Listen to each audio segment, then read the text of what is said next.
ಡಿ.ಸಿ.ಎಂ ಹೋಗಿ ದೆಹಲಿಯಲ್ಲಿ ಹೈಕಮಾಂಡ್ ಬಾಗಿಲ ತಟ್ಟಿದರೆ ರಾಹುಲ್ ಗಾಂಧಿ ಅವರ ಲಿಸ್ಟ್ ಮೀಟ್ ಕೂಡ ಆಗಿಲ್ಲ.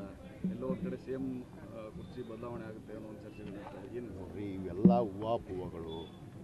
ಮುಖ್ಯಮಂತ್ರಿಗಳು ಹೋಗಿದ್ದು ಒಂದು ಕಾರ್ಯಕ್ರಮದ ನಿಮಿತ್ತ ಕೇಂದ್ರ ಸರ್ಕಾರದ ಸಚಿವರನ್ನ ಭೇಟಿಗೆ. ನೀವು ನೋಡ್ತೀರಿ ಮಾಧ್ಯಮದಲ್ಲಿ ರಾಜನಾಥ್ ಸಿಂಗನ್ನು ಭೇಟಿಯಾಗಿದ್ದಾರೆ, ನಮ್ಮ ಉಪಮುಖ್ಯಮಂತ್ರಿಗಳು ಇವತ್ತು ಪ್ರಹ್ಲಾದ್ ಜೋಶಿ ಅವ್ರನ್ನ ಭೇಟಿಯಾಗಿದ್ದಾರೆ. ಅನೇಕ ಕಾರ್ಯಕ್ರಮದ ನಿಮಿತ್ತ, ಅಭಿವೃದ್ಧಿ ನಿಮಿತ್ತ ಹೋಗ್ತಾ ಇರ್ತಾರೆ ಡೆಲ್ಲಿಗೆ ಹೋದಾಗ ಒಂದು ಸರಿ ಒಂದು ಹೊಸ ಸುದ್ದಿ ನೀವು ಮಾಧ್ಯಮದವರು ಹರಡಿಸ್ತೀರಿ.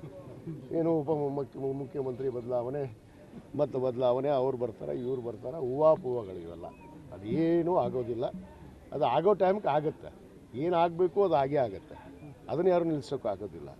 ಆದರೆ ಸುಮ್ಮನೆ ಈ ಹೂವಾಪೂವಗಳಂತರ ಜನರನ್ನು, ಕಾರ್ಯಕರ್ತರನ್ನು ಇವತ್ತು ಮನಸ್ಸು ಕೆಡಿಸುವಂಥ ಕೆಲಸ ಆಗ್ತಾಯಿದೆ. ಅದು ಆಗಬಾರ್ದು. ಅಲ್ಲ, ಕೆಲವೊಂದಿಷ್ಟು ಶಾಸಕರು ಈಗ ಹುಸೇನ್ ಅನ್ನೋರು ಈಗ ಸಿಎಂ ಡಿ.ಕೆ.ಶಿ ಅವರು ಆಗಬೇಕು ಅಂತಂದು ಓಪನ್ ಆಗಿ ಹೇಳ್ತಾರೆ. ಇನ್ನೊಂದು ಕಡೆ ಸಿದ್ದರಾಮಯ್ಯನವರು ನಾನೇ 5 ವರ್ಷ ಸಿಎಂ ಅಂತಂದು ಈಗಾಗಲೇ ಕ್ಲಾರಿಫಿಕೇಶನ್ ಕೊಟ್ಟಿರುವಂಥದ್ದು. ಕೊಡೋದು ತಪ್ಪೇನಿದೆ? ಕೊಟ್ಟರೆ ಏನು ತಪ್ಪಿದೆ? 5 ವರ್ಷ ಸಮರ್ಪಕವಾಗಿ ಇವತ್ತು ಸರ್ಕಾರವನ್ನು ನಡೆಸಿದಂಥ ವ್ಯಕ್ತಿ ಅವ್ರು ಹೇಳ್ತಾರೆ, ಮಾಡಿದ ತಪ್ಪೇನಿದೆ? ಅದರಲ್ಲಿ ಏನು ಸುಮ್ಮನೆ ಅವ್ರವ್ರ ವೈಯಕ್ತಿಕ ಅಭಿಪ್ರಾಯ, ಅವರವರ ವಿಚಾರಗಳನ್ನು ಹಂಚ್ಕೋತಾ ಇರ್ತಾರೆ. ಹಂಚ್ಕೊಂಡ ತಕ್ಷಣ ಇದು ಹೈಕಮಾಂಡ್ ಕೇಳಬೇಕಾ? ವರಿಷ್ಠರು ಅಂತಿದ್ದಾರೆ. ಆ ವರಿಷ್ಠರು ಏನು ನಿರ್ಣಯ ತೆಗೆದುಕೊಳ್ತಾರೆ ಅದು ಸೂಕ್ತ ಸಮಯಕ್ಕೆ ತೆಗೆದುಕೊಳ್ತಾರೆ. ಅದು ಆಗೋದು ಮುಂದೆ ಬದಲಾವಣೆಗಳು ಆಗಬೇಕು. ಏನು ಇವತ್ತು ಏನೇನು ಆಗಬೇಕಾಗಿದೆ, ಮಂತ್ರಿ ಸಂಪುಟ ವಿಸ್ತರಣೆ ಆಗಬೇಕಾಗಿದೆ, ಅದು ಎಲ್ಲ ಇದ್ದಾವೆ. ಮುಖ್ಯಮಂತ್ರಿಗಳು ಕೂಡ ಹೇಳಿದ್ದಾರೆ. ಅದಕ್ಕೆ ಸ್ವಲ್ಪ ಕಾಲಾವಕಾಶ ಕೊಟ್ಟು ಮಾಡ್ತೀವಿ ಅಂತ ಹೇಳಿದ್ದಾರೆ. ಅದು ಆಗುತ್ತೆ. ಅಲ್ಲ, ಡಿ.ಕೆ. ಶಿವಕುಮಾರ್ ಅವರಿಗೆ ಹೆಚ್ಚಿನ ಶಾಸಕರ ಬೆಂಬಲ ಇಲ್ಲ ಅಂತ ಹೇಳಿದ್ದಾರೆ ಸಿದ್ದರಾಮಯ್ಯನವರು. ನೋಡಿ, ಮತ್ತಷ್ಟು ಇದಕ್ಕೆ ಕಾಂಗ್ರೆಸ್ ಪಕ್ಷದಲ್ಲಿ ಒಂದು ಶಿಸ್ತು ಬದ್ಧತೆ ಇದೆ.